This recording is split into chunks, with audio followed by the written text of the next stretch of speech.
This week's top 10 includes money, pollution, and a mind-blowing performance on the track. So ready, set, let's go.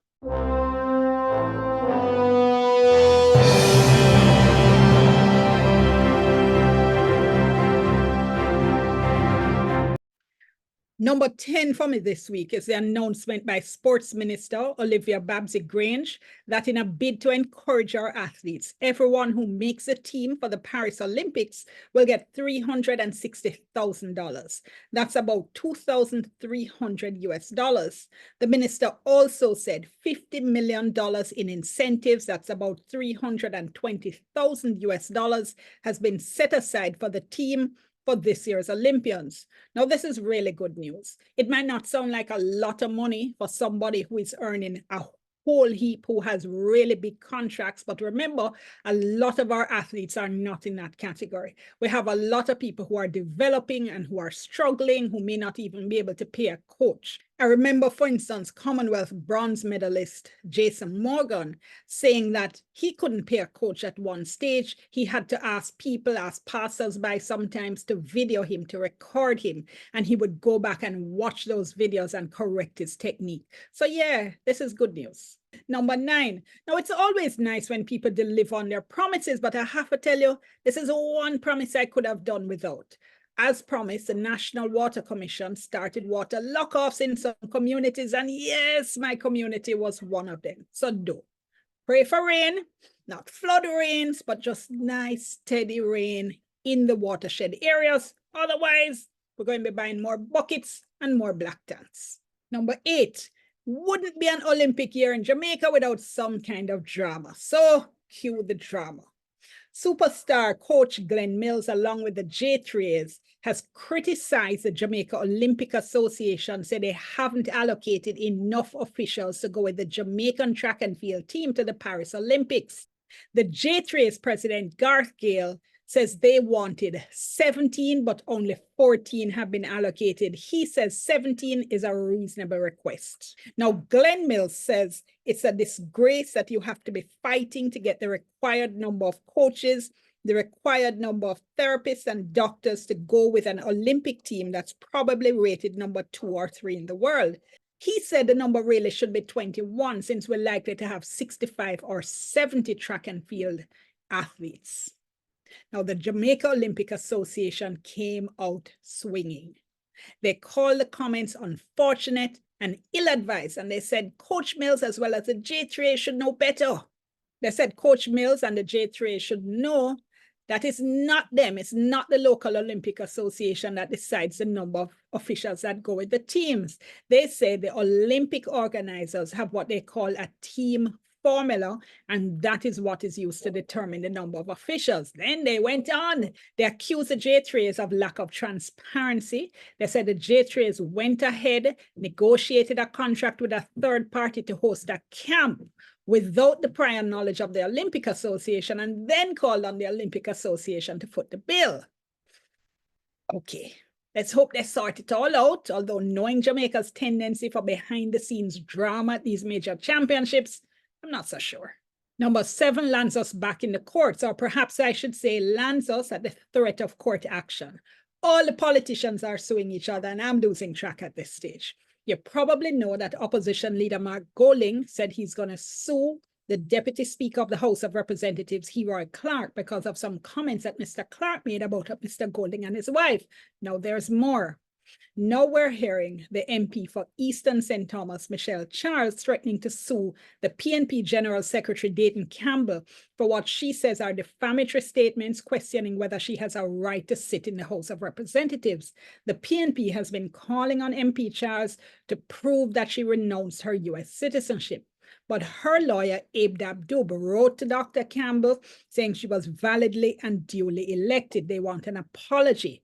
But Dr. Dayton told Nationwide News that he's not going to be apologizing for asking a question he thinks is appropriate or in the public interest. Also, State Minister and JLP MP for St. Andrew West Rural, Juliet Cuthbert-Flynn, is threatening to sue PNP candidate for Western Westmoreland, Ian Hales, for allegedly making defamatory comments about her on TikTok. MP Cuthbert-Flynn says that Mr. Hales has taken an old audio recording of her voice and has edited it and spliced it to make it sound as if she was talking to him. Okay, that's enough for all of them. Let's move on. Number 6 takes us to the Mona campus of the University of the West Indies, actually to their Western campus in Montego Bay.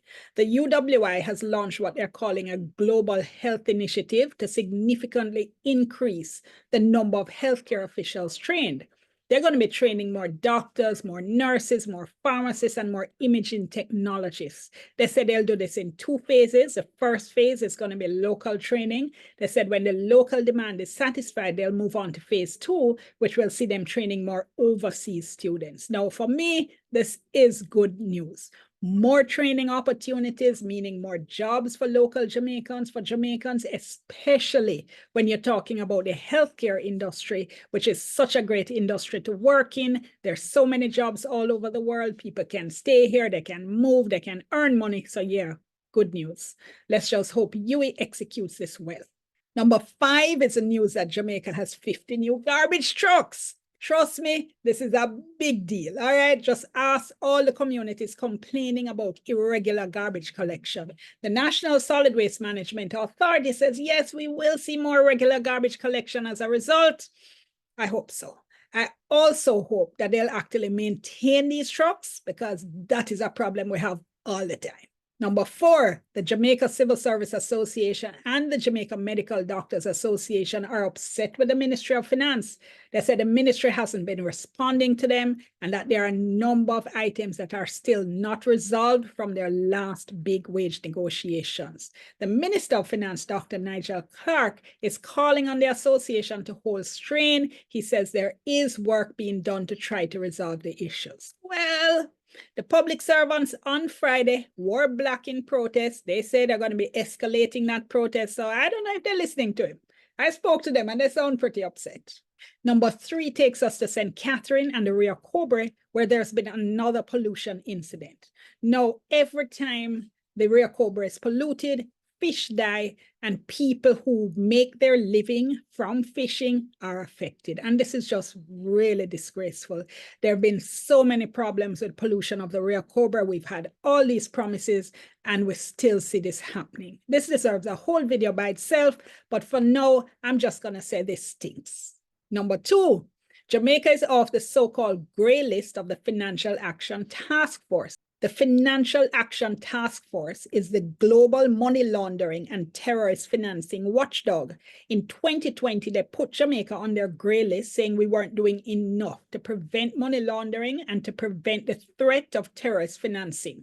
So they asked us to do a bunch of stuff. We've done a bunch of stuff. We're now off the gray list. It's important because being on the gray list means that it was more difficult and more expensive to do business with Jamaican financial entities. So we're hoping we're going to see a lot of improvement in that regard. Let's see how that works out. And for number 1, I'm taking you back to the track when Kishane Thompson stunned the National Stadium and the world at Jamaica's national trials at the National Stadium when he clocked 9.77 to become Jamaica's 100-meter champion and also the world lead in the event.